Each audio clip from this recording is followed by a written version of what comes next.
આપ જોઈ રહ્યા છો જીએસટીવી, હું છું વનવી। સમાચારો વિગતવાર જોઈશું। કઝાકિસ્તાનમાં પ્લેન ક્રેશ થવાની મોટી દુર્ઘટના બની।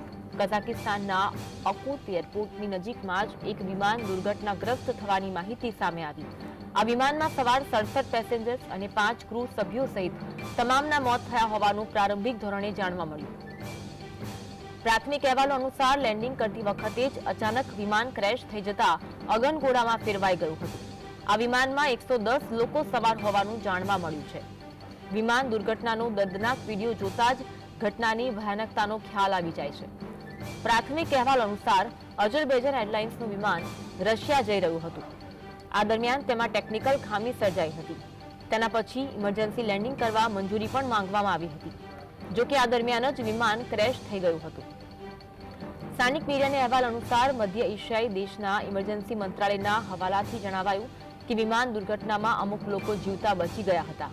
હાલમાં તમામ ઇમરજન્સી રિસ્પોન્સ ટીમના સભ્યો ઘટના સ્થળે હાજર છે અને આગને કાબૂમાં લેવાના ભરપૂર પ્રયાસો કરવામાં આવી રહ્યા છે। કઝાકિસ્તાનમાં વિમાન દુર્ઘટના બની। કઝાકિસ્તાનના અકૂત એરપોર્ટ નજીક વિમાન દુર્ઘટનાગ્રસ્ત થયું હતું। ઇમરજન્સી લેન્ડિંગ કરવા મંજૂરી પણ માંગવામાં આવી હતી। વિમાનમાં ટેકનિકલ ખામી સર્જાઈ જેથી લેન્ડિંગ કરવાની મંજૂરી માંગવામાં આવી અને ક્રેશ થતા 100 લોકોના મોત થયા હોવાની આશંકા જોવા મળી રહી છે।